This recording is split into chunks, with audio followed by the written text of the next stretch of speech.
Good afternoon, everybody, and thank you so very much for tuning in. My name is DeShara Doub, and I am the founder and chief executive officer of Vision of Promise LLC. And whether you're watching live or you are catching the replay, thank you so very much for clicking that button. This is such an important conversation to have, and I am so grateful that you found time to, one, support Vision of Promise LLC, but also to obtain information and gain better insight into post-traumatic stress disorder, also known as PTSD. Now, before we begin, if you have not already, please go ahead and like our Facebook page. Again, it's Vision of Promise LLC. I am sure that you are seeing this video through our page, but if by chance you are sharing it, which thank you so very much if you have, go ahead and like our page. We have a lot of informational videos as well as posts that we make on a semi-daily basis to provide information around mental health services, education, as well as information about us. So again, if you can like our page, we also have an Instagram, Vision of Promise LLC as well. And we also have a website, www.thevisionofpromise.com. So again, thank you so very much. And let's dive right into this important conversation. So if you had not seen our informational flyer about this broadcast, let me read you a staggering fact around PTSD. From PTSD United, it says 70% of adults in the US have experienced some type of traumatic event at least once in their lives. This equates to approximately 223.4 million people. PTSD, if you do not know, June is the awareness month for PTSD. And I think it is an important conversation to have because not only is PTSD a illness that more than likely people have heard of, but they might have some perceptions about. A lot of people assume that individuals that served our country through the military are the only individuals that can experience PTSD. And while that is the case for a lot of our military personnel, PTSD also impacts the everyday person, the person on your job, the person that is your teacher or teaches your children, um, possibly your supervisor, family member, loved one. So I think it's really important in celebration of PTSD Awareness Month to kind of talk briefly around what exactly is this illness, what are some myths that are associated with PTSD, and what are some of the symptoms. I also think it's very important as we're diving into this conversation to definitely take care of yourselves. A lot of the things that we will be talking about today can possibly trigger or bring up negative feelings and emotions.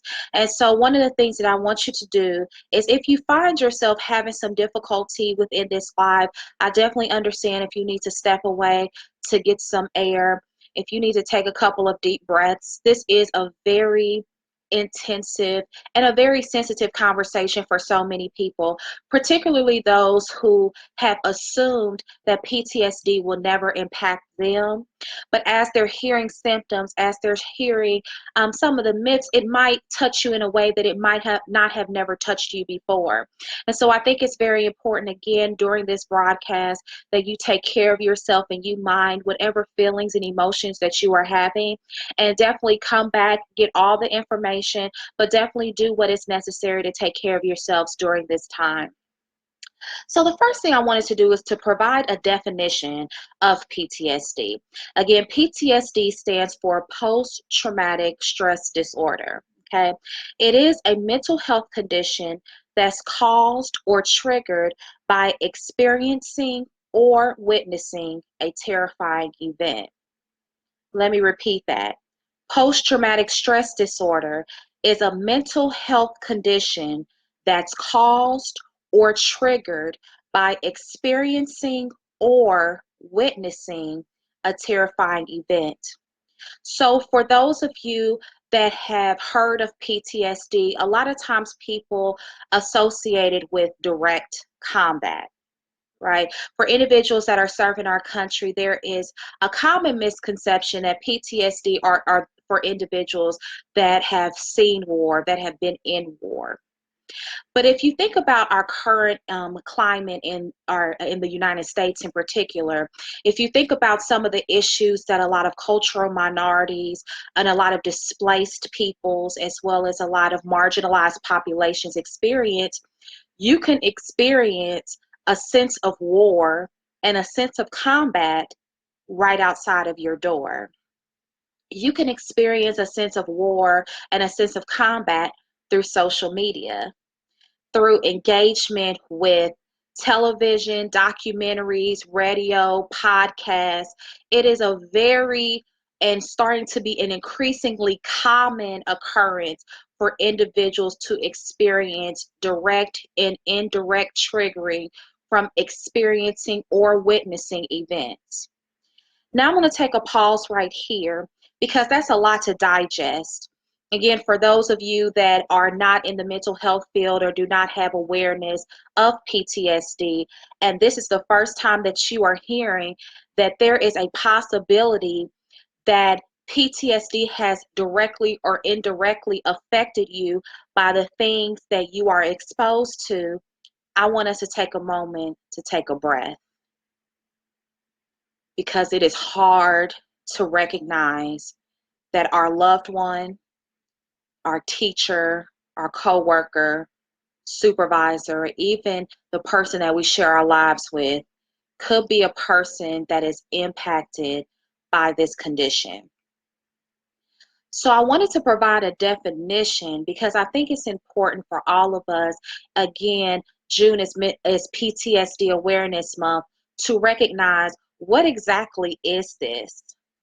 What is the hard facts around PTSD? How does it impact everyday people?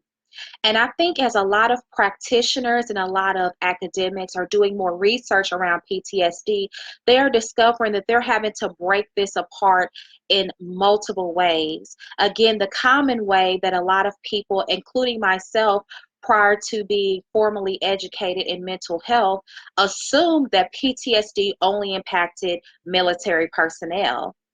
But recognizing that there are individuals that are walking around us and are in organizations with us, go to church with us, are in employment with us, can possibly be experiencing this too. And it does not even necessarily relate to having some type of physical encounter with something, being abused, being neglected, just to name a few. I think it's important for us to recognize that our exposure to outside forces can definitely impact our cognition, so our mind, the way we think. It impacts our mood.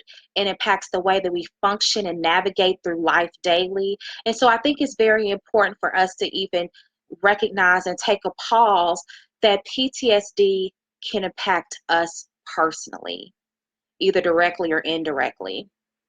So the next piece that I want to do is debunk some myths about PTSD. So I mentioned one already.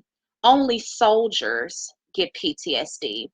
And what I think is important in this broadcast is to provide some statistics for you all, because I think it's important. We're in an internet age, a social media age, and a lot of times we can get various different informations. And because it's on the internet, a lot of people can post it without having hardcore facts, but I wanted to make sure that you all are provided the most up-to-date statistics on this particular illness.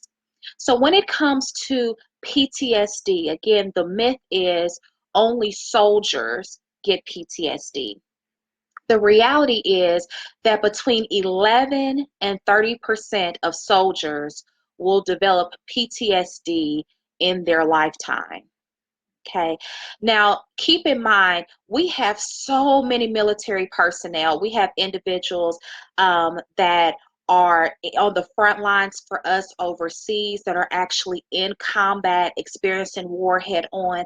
But we also have military personnel that walks amongst us on a daily basis. And so I wanted to have us to have a clear understanding that not all those individuals that we thank for their service during Veterans Day, and a lot of times when we see them in public and they have some type of regalia or signage that indicates that they are a veteran, not everyone that has that designation has PTSD. And so I think it's important for us to definitely debunk that. Okay, so again, between 11 and 33% of soldiers will develop PTSD in their lifetime. So again, let's even unpack that briefly. I think a lot of times as the general public, we have assumptions that PTSD runs specifically with soldiers, but think about how it impacts a military personnel if they don't have PTSD. Let's take a moment to even process that. Think about if they are in combat, if there is a military personnel that has experienced combat but has not experienced the symptoms of PTSD. Again, I think, again, the general public can have a perception around this condition and assume that anyone that has been in any type of situation experiencing war and experiencing combat or physical attacks automatically have this disease. And so I think it's important for us to even recognize that a lot of times our perceptions and our misconceptions and how it impacts individuals that is commonly associated with. I read an article recently that a soldier mentioned, how do I process not having PTSD? And I think that that's something that's so important and a lot of people don't talk about. So I definitely want all of us as civilians or the general public to definitely consider that, particularly around changing our narrative and our thinking around what this particular illness is. The second myth: experiencing trauma is enough to develop PTSD. Okay. Again, experiencing trauma is enough to develop PTSD. Here's a staggering fact: 60% of men and 50% of women experience at least one traumatic event in their lives. One thing I want us to realize, and again, I think when it comes to the actual diagnostic criteria of PTSD, I definitely recommend for people to consult a mental health professional. But to provide just some very basic information for the general public around this, it can be one incident, just one, that can begin the symptoms of what is commonly known as PTSD. So I want us to consider that it doesn't have to have individuals that have had consistent traumatic events. Absolutely, they can be affected by this just like anyone else can, of course. But only one event, it just takes one time. And if that event has impacted you in such a fashion that you begin to see some of the symptoms, which I will talk about shortly, again, it just takes one time. So again, 60% of men and 50% of women experience at least one traumatic event in their lifetime. And just that one event could potentially turn into PTSD. Another myth: PTSD always happens right after a traumatic event. And so this is one of the things, and again, I don't want to get into criteria and clinical lingo because, again, this informational video is for the general public. So I want to make it as simple as possible. And definitely, if you have further questions, if you have some concerns about yourself or your loved one, definitely contact your nearest mental health professional. They will be definitely happy to guide you through what that looks like and provide a formal diagnosis. But keep this in mind: most of the time when people are diagnosed with PTSD, it takes months or even years after that particular event for symptoms to arise. The minimum for most people is about 1 month after the incident. So again, a lot of people, when they experience something traumatic, whether it is directly or indirectly, of course, people are shooken up. People might have anxiety about it, maybe some tearfulness. It definitely brings a level of emotion out of a lot of people that they are just they can't even grasp in their mind what just happened, right? But for individuals, that is a typical, and I would even say a usual case and symptomology when it comes to experiencing anything that will cause someone to be panicked, cause somebody to be upset. All those symptoms occurs. But if it continues for long periods of time, again, on minimum for most people it's about a month, but it can take several months up to several years in order to really dig into a lot of the symptoms of this particular illness. Okay. And finally, the final myth: people with PTSD cannot function. I'm going to say that again. There is a myth that people with PTSD cannot function. The reality is, for a lot of individuals that are experiencing this illness, they have 9 to 5 jobs, they are entrepreneurs, they travel, they have children, they are in functioning relationships. There are individuals that walk amongst you every day. There is someone that might be even watching this broadcast that might be experiencing symptoms of PTSD.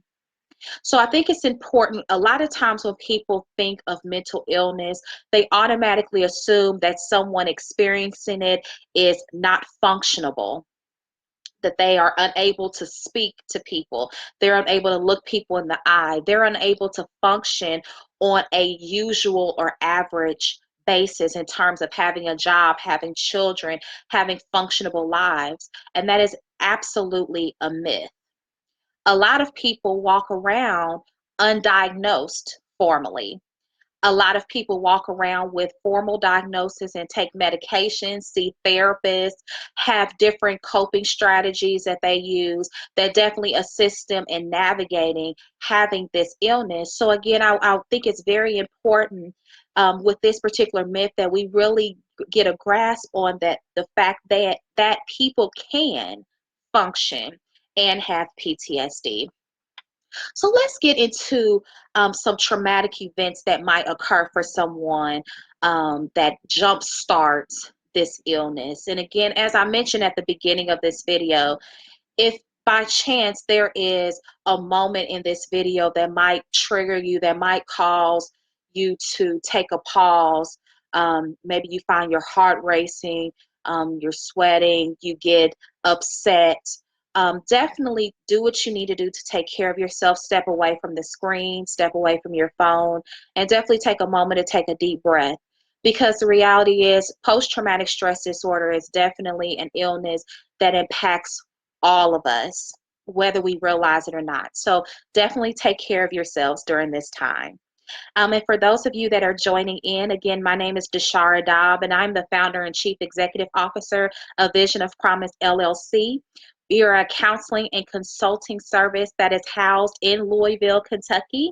Our counseling services are with a marriage and family therapist associate right in Kentucky. However, our consulting services are for anyone within the United States and our surrounding countries. So welcome. Thank you so much for tuning in.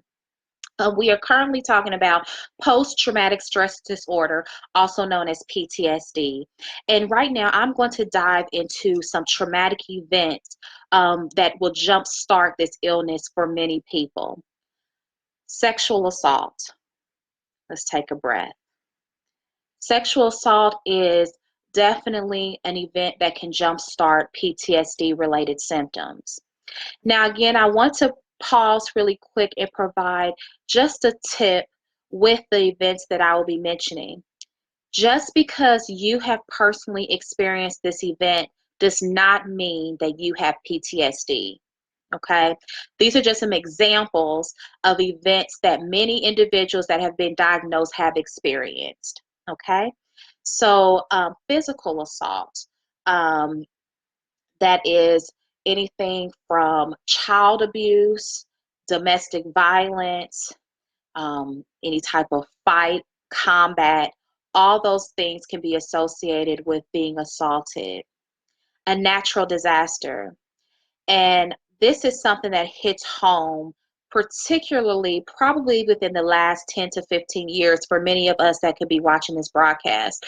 In the United States, we have had several natural disasters over the last 10 to 15 years that a lot of the individuals that lived in those parts of the country, as well as those that were indirectly impacted by having family members and loved ones involved, definitely could be impacted by PTSD. So anything from Hurricane Katrina, Hurricane Rita, the hurricane in Haiti, in Cuba, many different natural disasters. This is something that can impact us when we least expect it. We've had a lot of landslides in California. If you think about maybe volcano eruptions in Hawaii, think about just those different natural disasters that can occur, and the individuals that are not only in the thick, in the midst of that natural disaster, but think about the individuals that are indirectly impacted that might not be personally in the midst of that disaster, but are definitely having the after effects through people that they love, by their hometowns, by memories that they've had for that particular place. So I think it's important to also keep that in mind as well. The final one that I will be mentioning today is witnessing death or injury. Now, I want to take a pause here because I mentioned earlier about things that we are exposed to, having recognition that social media, television, podcasts are becoming very graphic. And so you don't have to personally witness, like be on the scene, be the individual watching something happen. You can watch something indirectly, like you are watching me on a screen right now. You can see a television show, a movie, a documentary that can have a scene that could be traumatic for you. And I think it's important, and I wanted to take a pause to be very detailed and very, very specific and intentional by saying that. Because I think a lot of times we get really wrapped up and caught up, and a lot of us really want to know what is going on within the country as well as within the globe.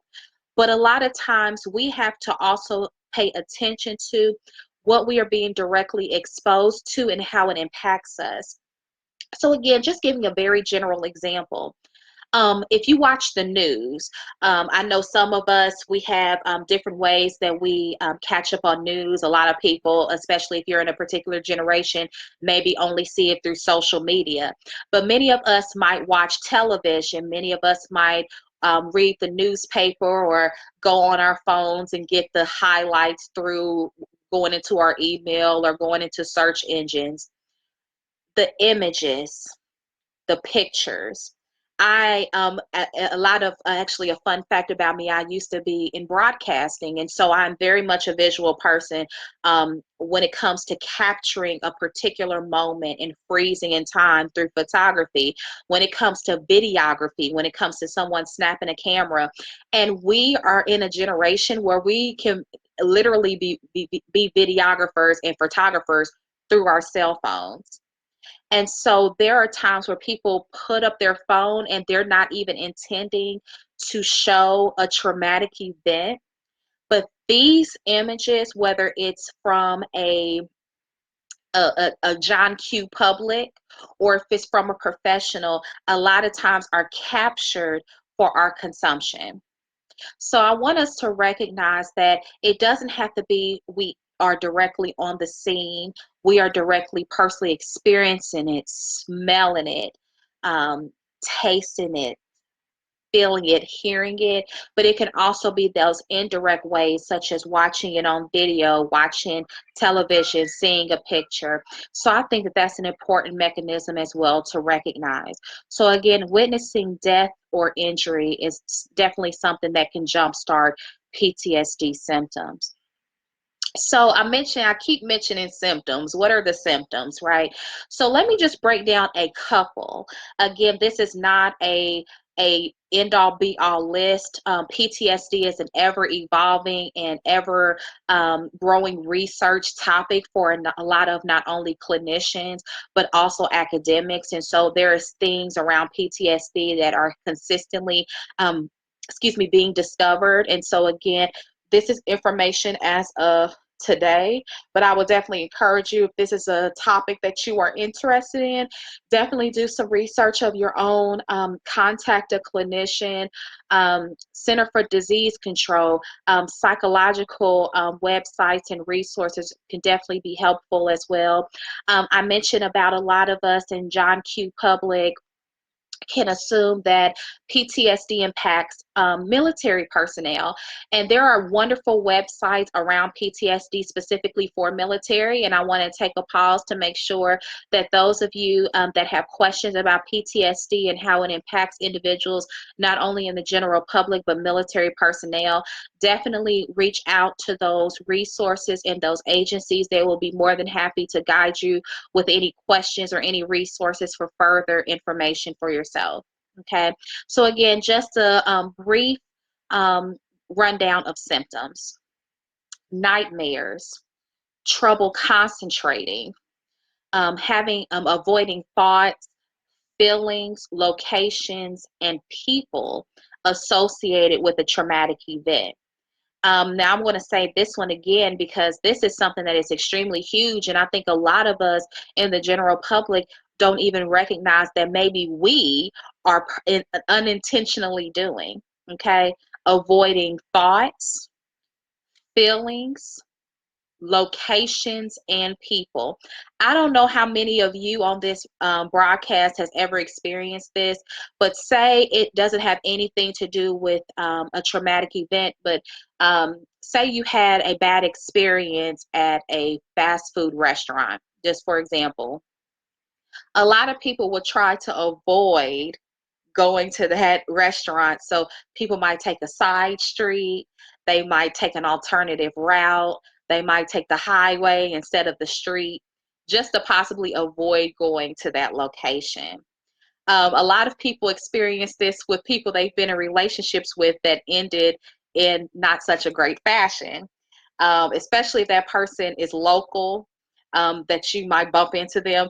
You will do everything you possibly can to avoid having interaction with them, right?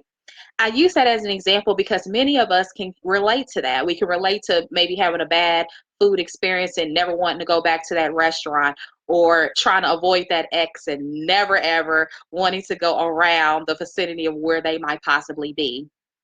But I think it's important when it comes to symptoms of PTSD because a lot of people don't even realize that when you've had a traumatic event or you have seen trauma, maybe you have seen police tape, maybe you saw a lot of traffic and a lot of crowds around a particular area, you might unintentionally avoid trying to even go in that area or even try to avoid the people that might be involved.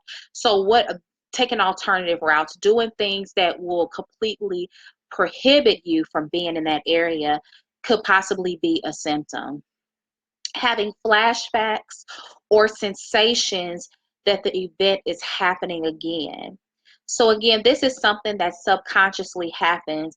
Say you're drinking a beverage and that beverage was associated with that event. It might not have been a part of the event, but maybe the one thing that you can remember is that individual was drinking that same beverage, right? Those are things that we'll consider to be flashbacks or maybe even sensations, maybe a smell, maybe a taste of something, maybe you hear something that can correlate you or can trigger you back to that particular event. Hyper awareness, just being afraid, um, wondering if something's going to happen, having fear and anxiety around potentially going to something, having a lot of what ifs conversation in your head to try to avoid having to be around the vicinity or even to even touch on that particular event in any type of way. Irritability. A lot of people unfortunately joke around people being irritable, right? They have mood swings, oh it's that, oh they're like that. But that is actually a symptom for someone that could potentially be dealing with that. So I wanted to make you all aware of that as well. Irritability, insomnia. Having difficulty sleeping is huge, and that is actually another symptom. feeling some type of guilt. Now, I want to pause here as well because guilt is one of those things that even individuals that have survived the event, unfortunately, for a lot of individuals that have experienced PTSD, particularly those that have witnessed a death or witnessed an accident, and people have what is called survivor's guilt. So, unfortunately, if someone perished or departed from us in that incident, but there are individuals that remain alive, maybe unscathed, so they walked away without any major injuries. Maybe there's some that have very traumatic injuries, but they are still with us, can experience a lot of guilt and shame around being a survivor. Inability to enjoy old hobbies.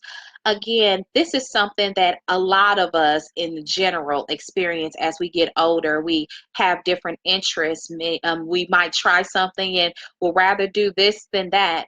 But unconsciously, a lot of individuals that have experienced PTSD like symptoms experience things that, at one point in time they was very sociable. They like to engage in certain type of activities, and then all of a sudden they would not like to do that anymore. That is just something to be aware of.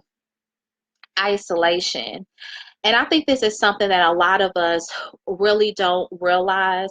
If you have that sociable friend, if you have that person that is the life of the party, or maybe anytime you want to gather and fellowship, that is the individual that is always, down to come, and they always want to be around, and then all of a sudden they're not.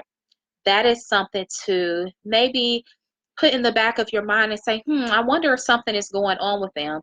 That is actually one of the symptoms of PTSD is isolation, avoidance of crowds, avoidance of people in general. So just something to keep in mind. And finally, again, this is a condensed list, but the last one I will mention today is having low mood. So individuals that might have issues with just getting enough energy, for individuals that maybe need a lot of naps, maybe need a lot of just getting away, trying to regroup, is actually another symptom. So again, this broadcast is not a complete educational session around PTSD. It is definitely an extensive um, subject matter that, again, many academics and many clinical professionals are still researching. There is things called secondary trauma. There's things called their expanded PTSD when it comes to different marginalized populations.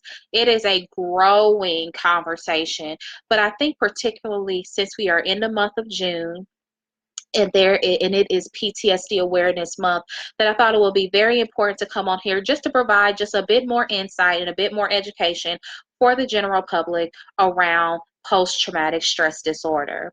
So again, thank you all so very much for joining us. Thank you for watching. If you are rewatching the replay, if you have any questions at all, you can go ahead and comment on this video.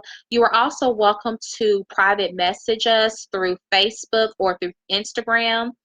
If you would like to reach me directly, you can email at thevisionofpromise@gmail.com. Again, I do provide services as a marriage and family therapist associate in Kentucky. So if you are seeking therapeutic services, I am happy to serve you.